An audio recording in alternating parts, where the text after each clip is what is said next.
శ్రీ కూనమనేని సాంబశివరావు. అధ్యక్ష నమస్కారం. ఈరోజు చాలా కీలకమైనటువంటి అంశం. తెలంగాణ ప్రజల జీవితాలతో పెనవేసుకుపోయినటువంటి అంశం ఇది. ఈ ధరణి అనేది ప్రవేశపెట్టబడిన తర్వాత గ్రామాల్లో ఒక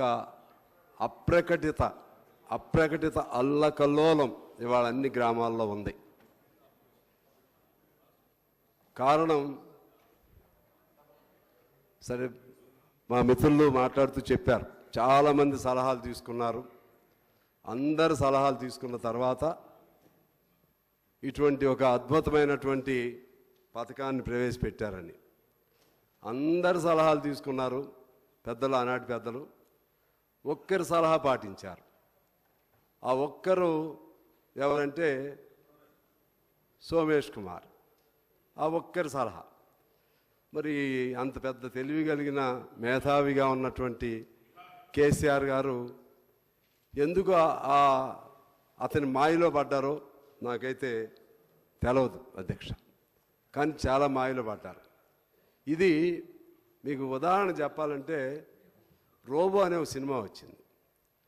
రోబో తయారు చేస్తాడు, ఆ తర్వాత ఆ రోబోని ఎలా డిఫ్యూజ్ చేయాలో తెలియదు. చివరికి ఆ రోబో ఎవరిని తయారు చేశారో వాళ్ళనే ముంచేస్తుంది. అదే పద్ధతిలో పూర్వం బ్రహ్మాస్త్రాలు లేదా ఇంకే ఉండేవి పురాణాల్లో. అస్త్రం వదలటమే తప్పితే మళ్ళీ వెనక్కి ఎలా తీసుకోవాలో తెలవదు. అలాగే భస్మాసురుడి హస్తం అంటారు. భస్మాసురుడు ఎవరిని కాదు, అది ఎవరుంటే వాళ్ళకి అప్లై అయ్యిద్ది. ఎవరి తల మీద పెట్టుకుంటే వాళ్ళు తప్పులు చేసిన వాళ్ళందరికీ అట్లా జరిగింది. ఈ ధరణికి సంబంధించి పెద్దలు కేసీఆర్ గారు చాలా ఆలోచన చేసి ఉంటారు. ఏదో మంచి చేయాలని అనుకుని ఉంటారు. కానీ అది బూమ్రాంగ్ అయింది.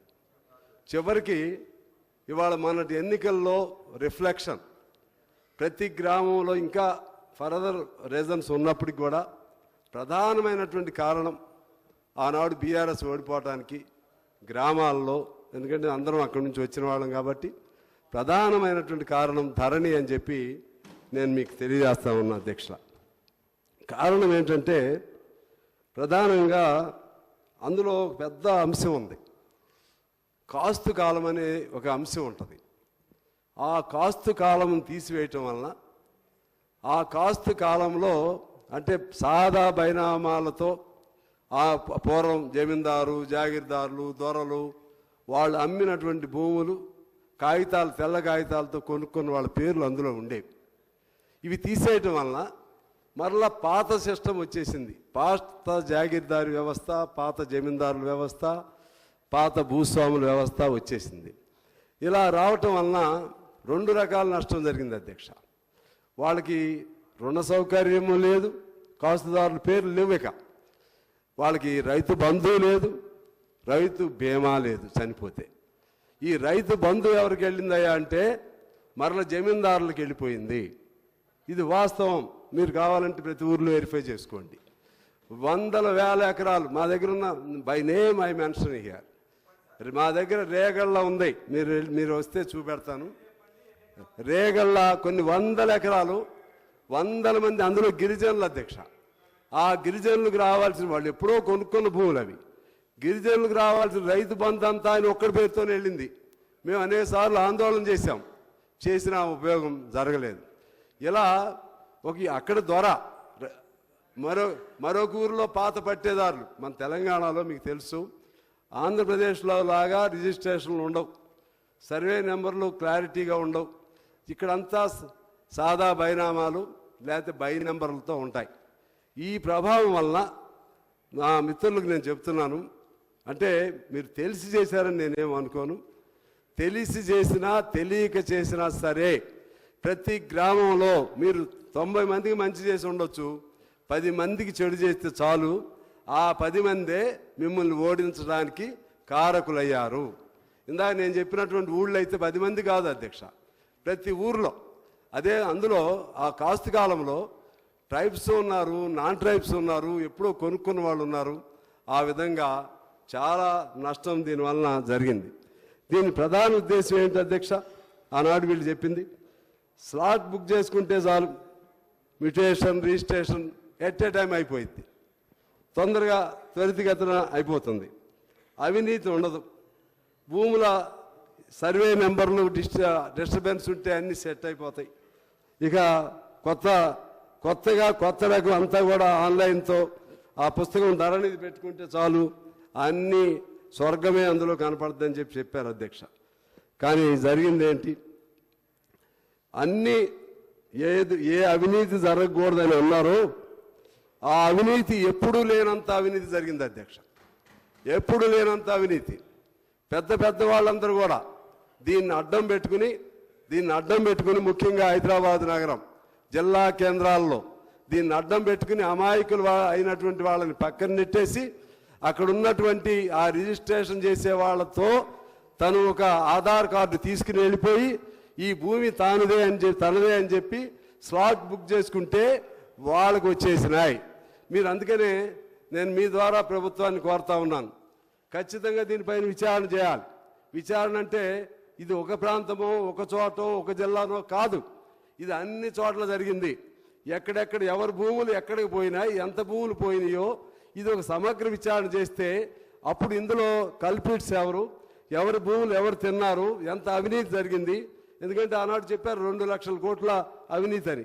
అసలు ఎంత వాస్తవం? ఇవన్నీ బయటకు రావాలంటే ఖచ్చితంగా సమగ్ర విచారణ చేయాలని చెప్పి నేను కోరుతా ఉన్నాను. అందుకని వాళ్ళ మెయిన్ పర్పస్ అవినీతి రహిత అనేది అక్కడే ఫెయిల్ అయిపోయింది అధ్యక్ష. అలాగే భూముల సర్వే అంటే మరింత కన్ఫ్యూజ్ అయిపోయారు. మరింత మామూలు కన్ఫ్యూజన్ కాదు. నా భూమి పక్కనానికి పడిపోయింది, ఆ పక్కరాని భూమి ఇంకో పక్కరానికి పడిపోయింది.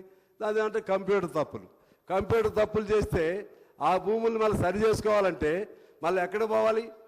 కలెక్టర్కి కూడా అప్పుడు అధికారం లేదు.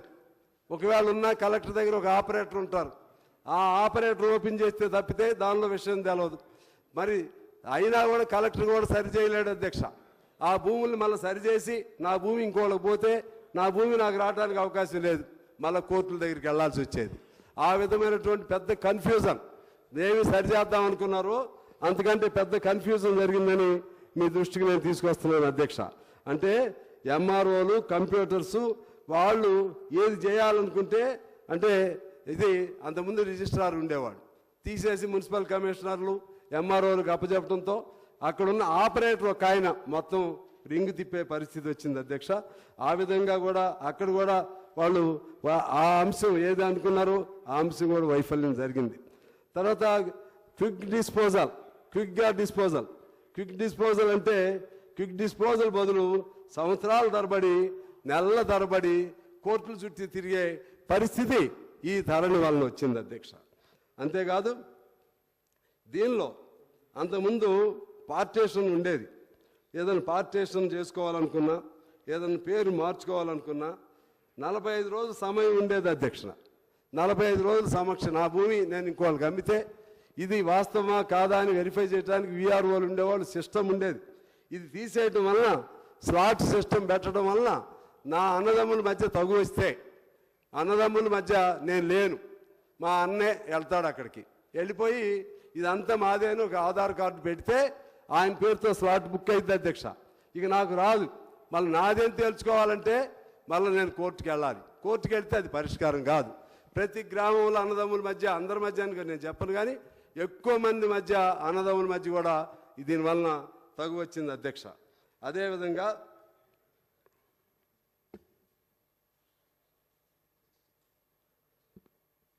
ఈ కేవలం కంప్యూటర్ పైన ఆధారపడటం, అంతకుముందంటే మాన్యువల్ కూడా ఉండేది. ధరణితో కొంత సౌలభ్యం ఏదైనా ఉందంటే కొంతమందికి వెంటనే తెచ్చుకోగలిగారు, కానీ ఎక్కువ నష్టం జరిగింది. అందువల్లనే దీని అసలు తప్పు ఎక్కడ జరిగింది? ఇది అసలు తప్పు అంటే సమగ్ర భూ సర్వే చేయకుండా పైన ధరణి ద్వారా ఈ సర్వే ధరణి పేరుతో పైన చేసిన సర్వే వలన కింద ఉన్నటువంటి లొసుగులుగానే ఉన్నాయి. మా రాజేశ్వర రెడ్డి గారు చెప్పారు ఇక లొసుగులు లేని వ్యవస్థ కోసమని.